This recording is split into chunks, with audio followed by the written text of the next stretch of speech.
Hatfield, 2035 by William Joseph Bailey. Hatfield, 2035. Prologue. In the year 2017 AD, the entire world economy collapsed. Their debt-ridden banks became bankrupt themselves, and the stock exchange closed down. It was heralded by the newspapers as the 21st century Wall Street collapse. There were major street riots in many of the largest cities across the globe, and the city of London became a blazing inferno. Shops were looted and set on fire with petrol bombs, hurled by angry protesters, and the Houses of Parliament were burnt to ashes. Politicians were kicked to the ground and beaten to death with clubs and hammers. The entire city of Westminster had to be evacuated, and London became a war zone.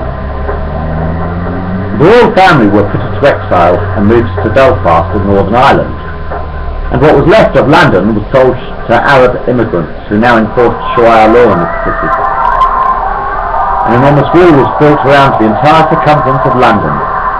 No Western citizen or non-Muslim was permitted through the steel gates of the city. Any trespassers were immediately shot on sight. In the year 2020, work began on the construction of a new domed city, 40 miles north of London. It was named the City of Hope and took 7 years to complete.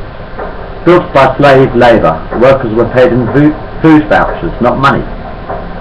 Paid for by the few remaining rich elites, and now governed the country with an iron fist. Armed privatised police officers rigidly enforcing martial law. Shops and businesses closed down across the entire length of Britain, and the masses of unemployed citizens queue every day for hours for bowls of soup and bottles of fresh drinking water. Cash has been replaced by credit chips and food vouchers for anyone lucky enough to find work, and all benefits, unemployment, disablement benefits and pensions have been abolished. Curfew has been introduced, and anybody caught in the streets after nightfall is executed on the spot. London, Paris, New York, LA. Relentless crash. Within the domed city lived the idle rich, those who were fortunate enough to survive bankruptcy after the economic collapse. And just outside the city lived the remaining workforce in a town of 25-storey tower blocks, factories and a hospital, run by the National Lottery Foundation. Just south of Gravestown, so called because the tower blocks were built on the remains of a once prosperous industrial estate, long since abandoned after the economic collapse, is the city dump. All of the state schools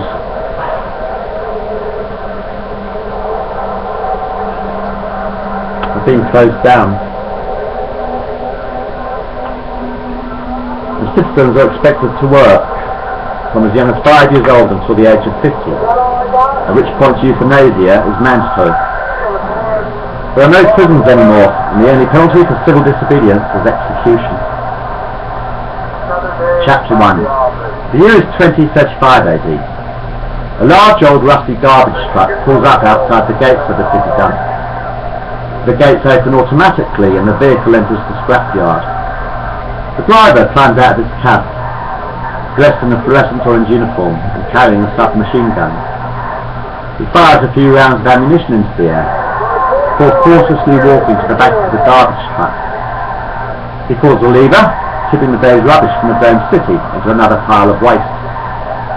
He climbs back into the driver's cab, turns on the headlight and drives off back to the City of Hope. There is a rustling sound coming from a nearby pile of scrap metal, rusty dented old cars stacked one on top of the other. A car door opens and several dirty-faced, rag-clothed teenagers run towards the day's treasure of rubbish, with carrier bags and compost sacks and black sacks, hunting through the rotting garbage with flaming torches to light their way. "Don't throw anything away," shouts Broken Tooth, the leader of the six. He's a middle-aged man with long greying brown hair and a beard, and a mouthful of razor-sharp, broken teeth. "Remember," he warned, "we have to eat something tonight." Paul taps his boyfriend on the shoulder and shows him a loaf of mouldy stale bread. "Do you really expect us to eat this shit?" he asks. Broken Tooth smiles at his companion and picks up the stale loaf of bread. He sniffs the furry green substance in his fingers and shows it to Paul. "Do you know what this is?" he chuckles. "It's bread mould," sighs his friend. "And what can you make with bread mould?" asks Broken Tooth. Paul shrugs his shoulders. "Medicine," grins the old man standing beside Broken Tooth. "What do you mean?" asks Paul. Withered, the old man frowns, his wrinkled face gazing down at the young man. "Didn't you learn anything in chemistry lessons?" he asks. "I never went to school," sighed Paul. "They all closed down 15 years ago," he explained. Wizard laughs. "Boil bread mould in water and you can make penicillin, an excellent antibiotic." "What's an antibiotic?" asked Paul. Broken Tooth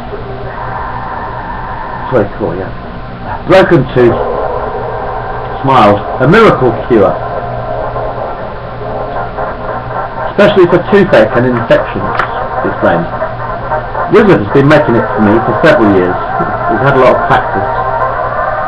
"What do you want me to do with the stale bread after you've scraped off the bread mould?" asked Paul. "Take a capsule off the cook," suggested Broken Tooth. "Maybe he can make a bread pudding or some toast for supper." The rest of the sticks were busy rummaging through the garbage, collecting out-of-date tin cans, rotting vegetables and tin trash. And once the night's work is over, they once again climb through the open car door, through a maze of secret corridors, burrowed through the junk piles over the years, back towards their hidden city at the centre of the dump, built from piles of rusty scrap metal. The main hall of their hideout is illuminated by flaming torches and a huge bonfire. In the centre of the room, walled with trash, Fat Slob is busy cooking the evening meal. "What are you cooking tonight, Slob?" asked Bumper, the chief mechanic of the Six. He's in his late 20s and wearing a ragged old navy blue grease-covered overalls. "Pigeon curry," grins the cook, roasting 2 small birds impaled in a metal spike. That's it.